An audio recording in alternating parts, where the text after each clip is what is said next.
Welcome to Grace Fellowship Baptist Church Wednesday evening Bible study for Wednesday, August 7th, 2024. We are in 2 Kings chapter 11, verse 1. We're in the middle of the Jehu cycle, even though last week we dealt with Jehu's death. So just preface that. When Athaliah, the mother of Ahaziah, saw that her son was dead, she proceeded to destroy the whole royal family. But Jehosheba, the daughter of King Jehoram and sister of Ahaziah, took Joash, son of Ahaziah, and stole him away from among the royal princes who were about to be murdered. She put him and his nurse in a bedroom to hide him from Athaliah, so he was not killed. He remained hidden with his nurse at the temple of the Lord for 6 years while Athaliah ruled the land. Now, Athaliah is Ahab's daughter, and she had been queen of Judah, and she'd had multiple sons, 2 of which became king, and now she's killing her own grandsons so that she can rule. She's just being just like her dad and mother. And she rules for 6 years. One of her daughters steals away one of the grandsons and his nurse and hides him and then sends him off to the temple of Yahweh where the high priest hides him. And we'll get to that high priest here in a minute. And he grows up in the temple. He never leaves the temple. She, the queen, never enters the temple. She's worshiping other gods. Baal, probably. She is just like her parents. And she is introducing all these pagan practices into Judah. And she is introducing all the immoral, absolute authority that kings have in the other countries where God is not a check and balance on their authority. She claims to be an absolute authority, and anybody who opposes her is mistreated or killed. We know that from other sources, but it's implied in Scripture. And so she is a terrible monarch. She is the only ruling queen in Judah. She leaves a low mark in Judah. Unfortunately, she will not be the worst monarch.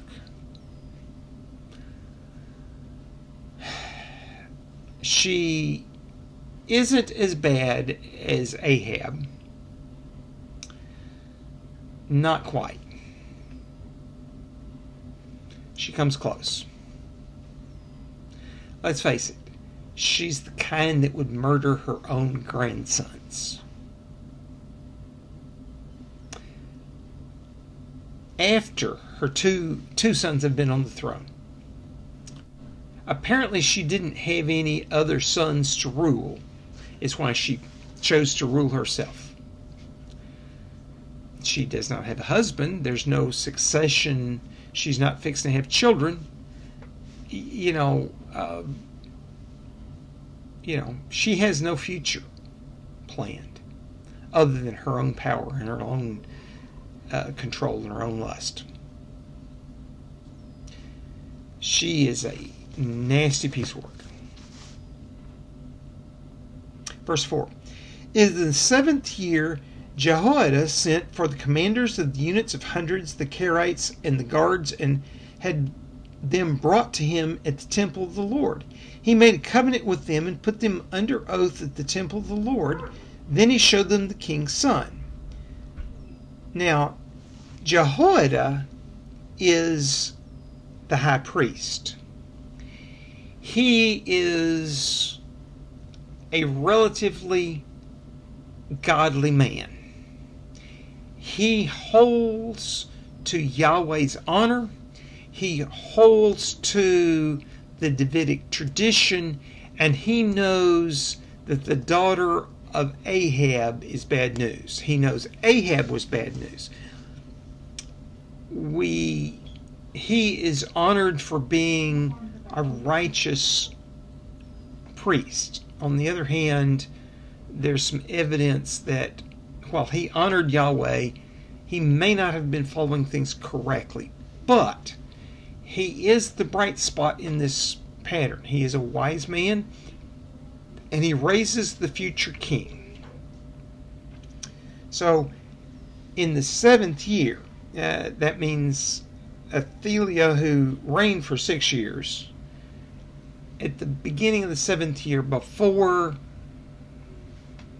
she completes enough for it to be called 7 years, he starts this process, and he does so by calling in the guards that guard the temple and guard the palace, and making a covenant with them. And part of that covenant is she shows them the king's son. And they're probably tired of being ruled by a queen, and they're ready for a king. And so they see a king's son, they know a coronation's fixed to happen, they're fixed to have a king.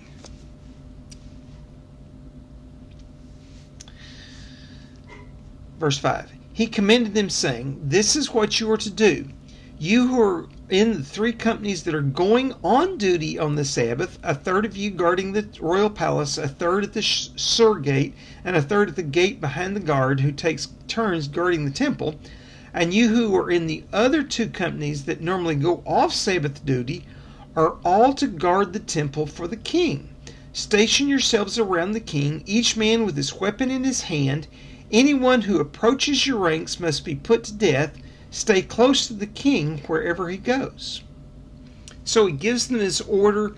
Basically, all the troops that would normally be on duty for this week, and all the troops that are going off duty for this week, are, instead of guarding their normal places, to guard the new king. And he states it that way so that they want to be in on this. They're going to, and he basically makes an unstoppable force, because he's in a tight compound. If you put that many fighting men in,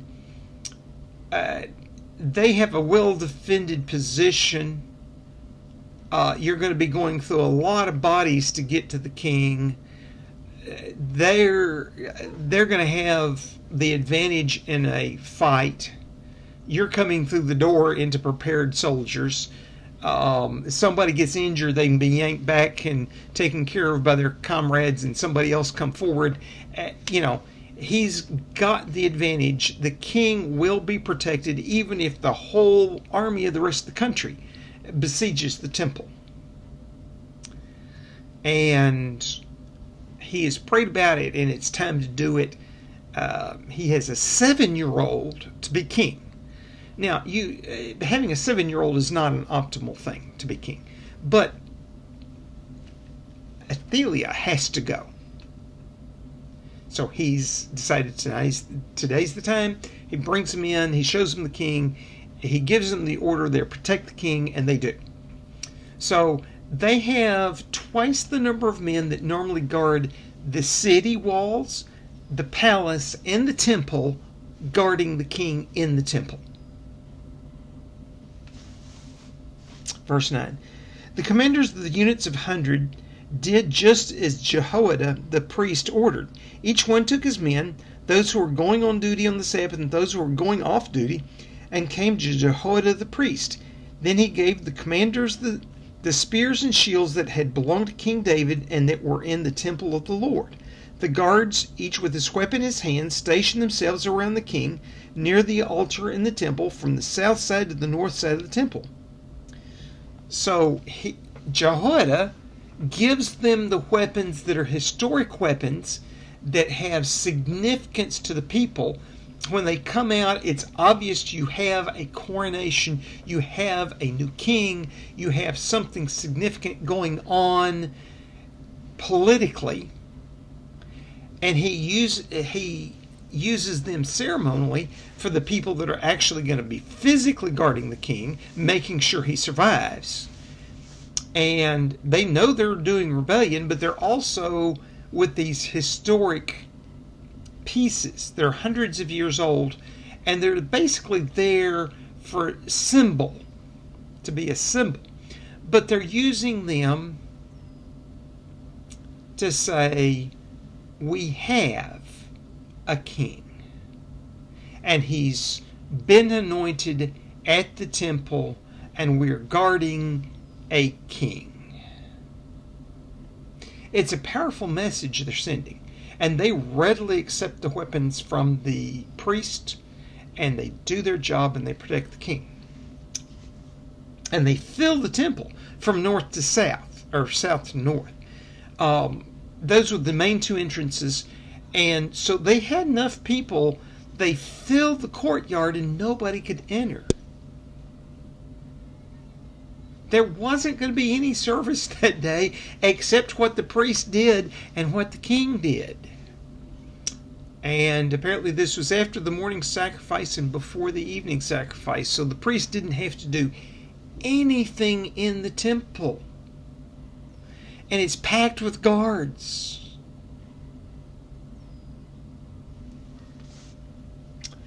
Verse 12. Jehoiada brought out the king's son and put the crown on him.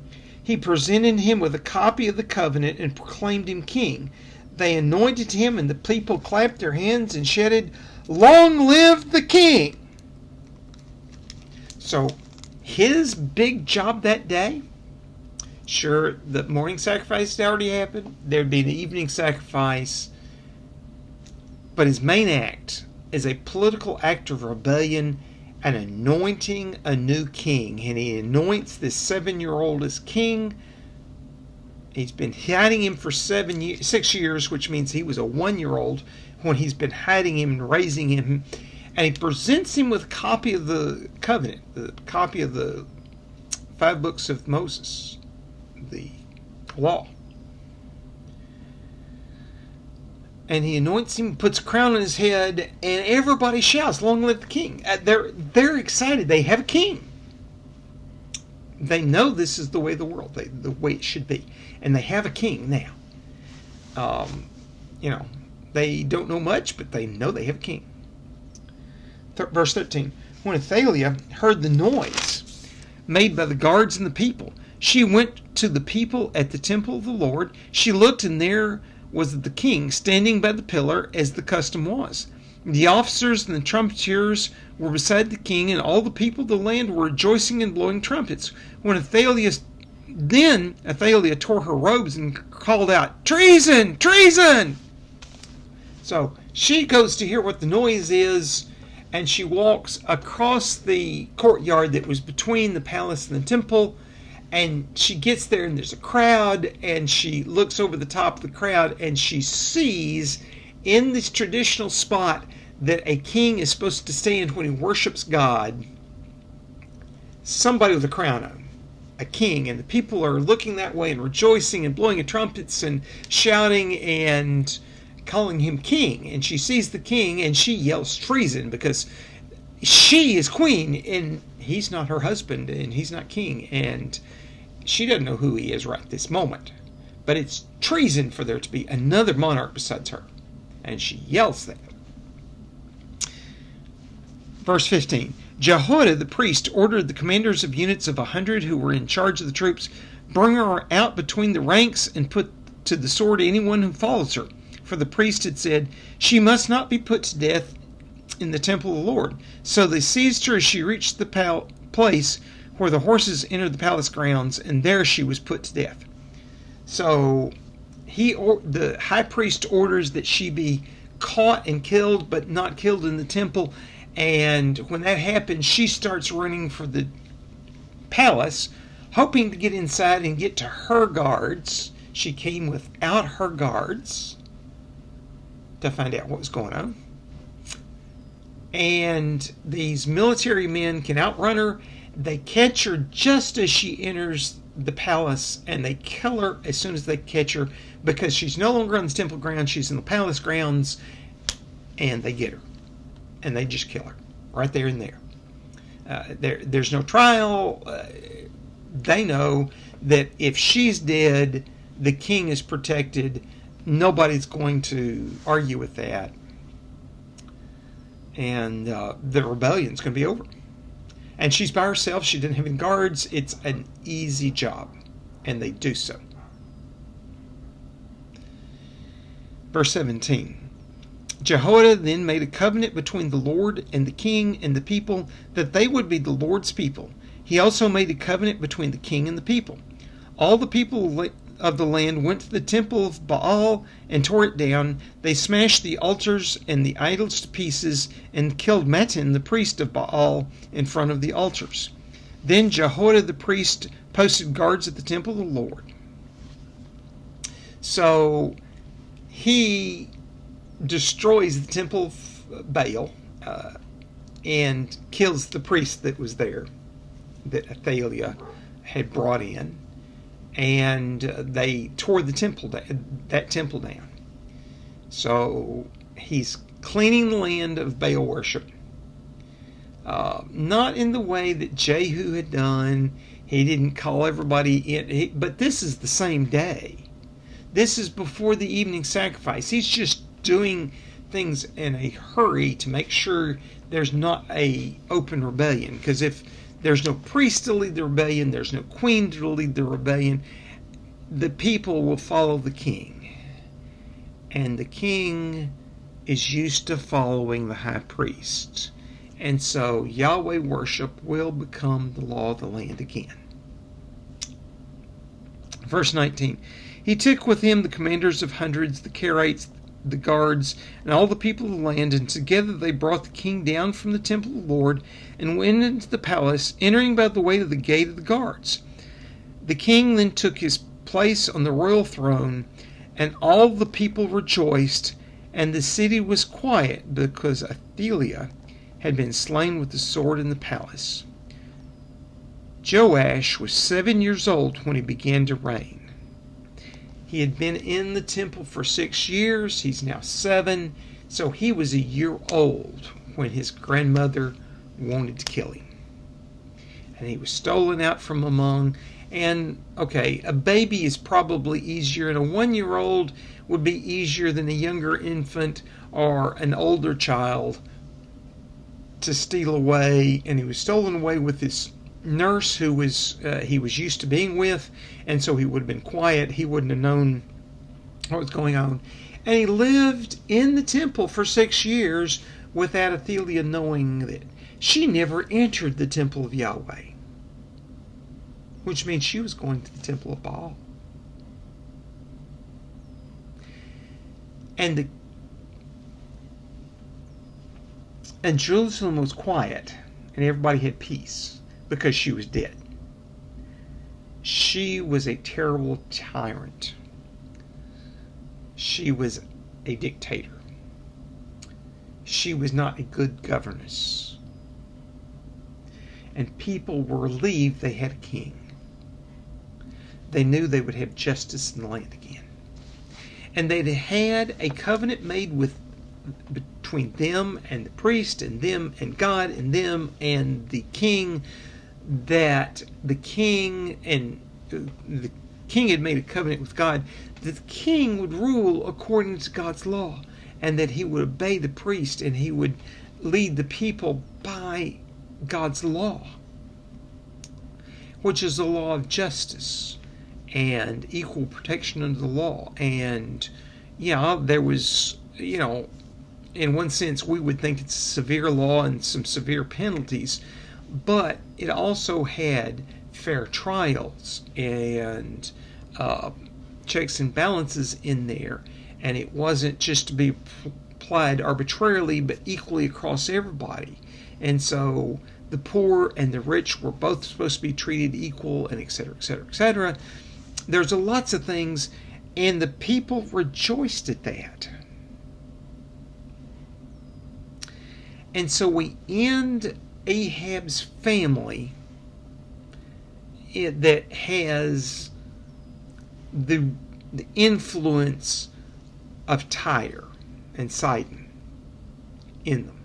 Now, he is the great grandson of Ahab, technically, but he has the influence of Jehoiada the priest. And we're going to find out next week he was a righteous king and a just king as long as Jehoiada, who had influence on him, was alive. And so the early part of his reign, when he was young, he was a just king. The people had peace. The people were able to prosper. We're still in the Elijah and Elisha cycle. Elisha is still alive. Elijah, of course, has died. We have not ended their story yet. It is going on in the northern kingdom. The southern kingdom, though, this begins a spiritual revival where they turn back to Yahweh, and it benefits the land, and God blesses them, and they have peace, and they prosper economically. And they had been having problems for 6 years, and they attributed that to having a queen, because that was the culture that they had, that queens were evil and kings were good when they were ruling. That a queen that was the wife to the king, that was one thing, and she could influence things and sometimes be a good influence, but if she was ruling, that was a bad thing. That's just the culture. They've experienced that for 6 years, and she was an evil queen, not because she was female. That was really not what was wrong.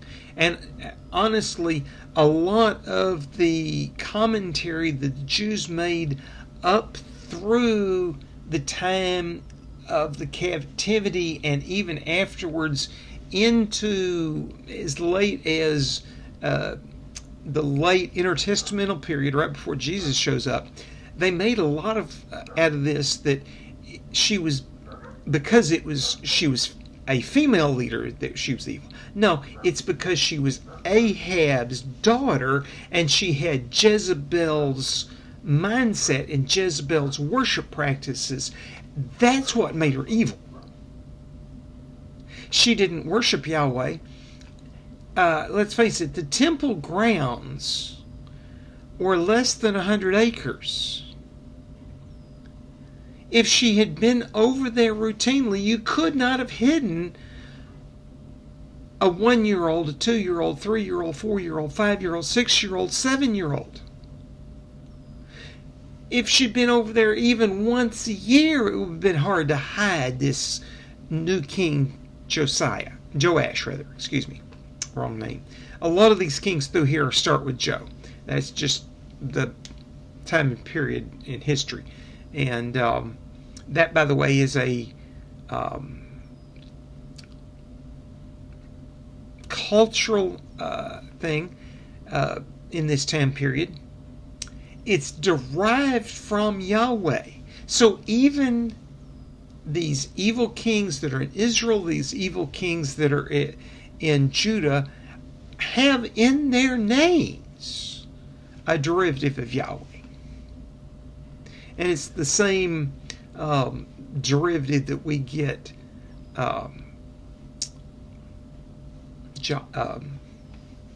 Jehovah from, which is actually not an Old Testament word. I don't really want to explain that history right now, but it was derived from Yahweh.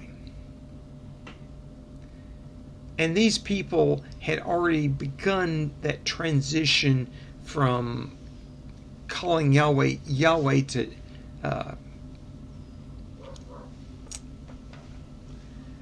Jehovah. And they were beginning to name their kids that way.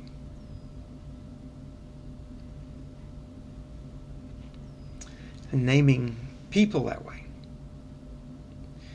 And part of that is an influence in language.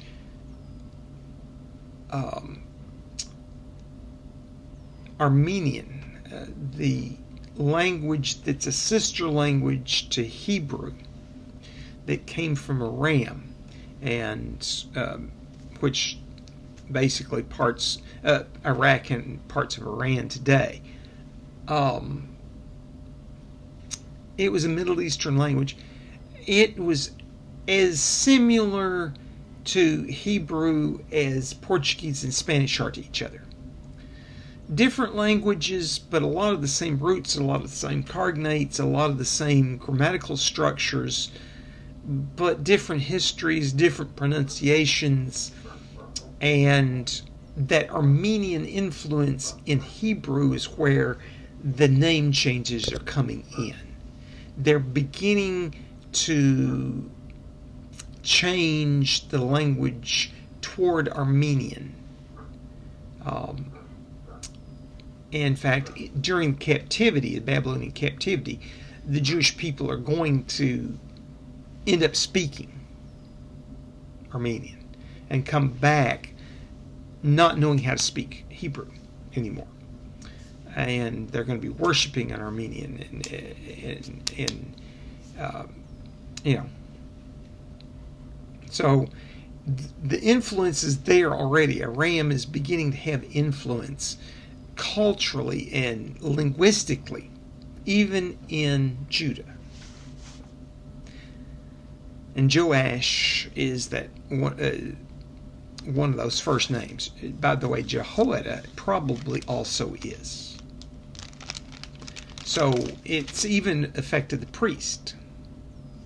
And that's part of why I say he may not have been as pure to Yahweh as he should have been. But so ends the sad state where an evil queen rules Judah. She had had two evil sons ruling Judah. She had influenced her husband to rule Judah in an evil way. So for 3 kings and her reign, she is the influence that brings evil in. And I understand why the Middle Easterners in their influence and confluence would have jumped to the obvious conclusion with their biases that it was being a woman that made her an evil ruler. No, that's not really it. If she had been a godly woman, this daughter of the high priest, urging her husband and her sons to worship Yahweh and worship Yahweh correctly, and raising her sons and her grandsons to be godly men, and she'd had to rule for 6 years until one of them could be made king, she would have been a very nice queen, and people would have rejoiced that she had been there and had a succession. It's not that she was female. It's that she did not rule with justice, and she did not rule according to God's law, and she ruled according to her own whims and dictates and what she wanted, and she introduced Baal worship into the land, first as,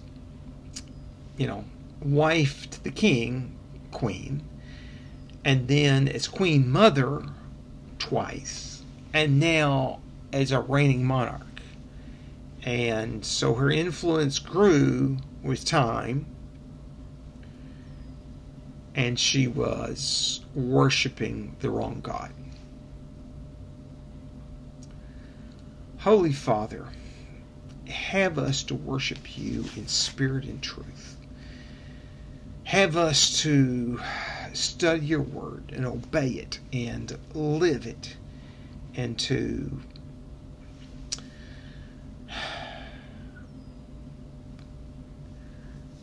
teach people your ways. Have us to do your will, that we would obey you in everything we do. at work and at home, in our families, in our neighborly relationships, in how we congregate to worship, and how we do our personal lives, that we would live with honor and respect and justice and the spirit you want us to live with. That our hearts would be undivided toward you. Lord, have us to live holy lives, moral lives, that people around us would see us and think, I would like to be like that. I would like their peace that comes from obeying God. And that they would then be open to our witness and our evangelistic efforts to convert them to obedience to you and commitment to you. Lord, I ask that you bless Grace Fellowship Baptist Church as we organize, as we disciple people, as we teach people, as we worship you, as we do ministry to people, as we do mission, evangelism locally, and what we call missions to the wider community, the state, the nation, the world, and as we support missionaries. And Lord, I ask that you have us to do all those purposes you have for our church, and that we would do them well. We would pray and depend upon you, and that your leadership would be right before you. In your holy name, amen. I am your host, Frank Reich, Associate Pastor of Family and Ministry at Grace Fellowship Baptist Church, and this has been the Wednesday evening Bible study for August 7th, 2024. This is recorded on Saturday, August 3rd, 2024, and today was a very hot day. When I went to bed last night, I checked the weather forecast before I went to bed, and it was supposed to be dry today, no rain in the forecast. I got up this morning, and first thing when I opened my phone after turning off my alarm was a warning. There was a thunderstorm warning, and I read it, and it was for northwest Tarrant County and northeast Tarrant County, northwest Dallas County, and I thought, okay, there's a thunderstorm up there. I'm not too worried. I got my coffee. I started drinking it. Started reading the news. I looked at the weather forecast again because I was fixing to walk, and we'd had nearly an inch of rain. About that time, Frankie got up, and she goes, yeah, I got up at this time in the morning, and it was raining, it's thundering, and Zeke, our dog that's scared of thunder, was huddling over your side of the bed, hoping you'd comfort him. And he seemed to be okay, so I went back to bed and went to sleep.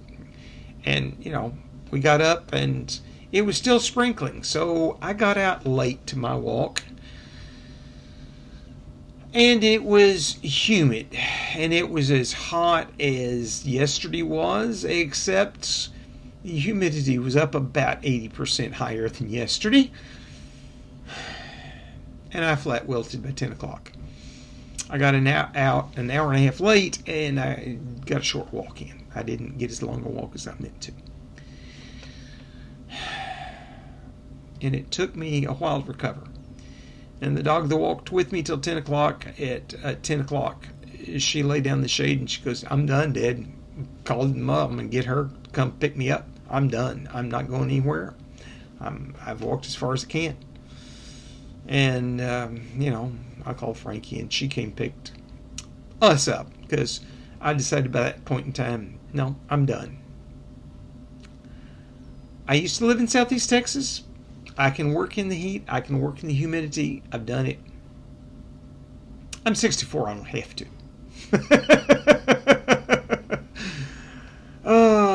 The letter will be there next week, so to speak. I'll have to walk more later in the week to catch up. I didn't get as far walked as I wanted to. Oh well. You have a blessed week. I hope to see you there at church tomorrow. I hope to see you at church Wednesday night. If not, I'll see you here on YouTube. Have a blessed week.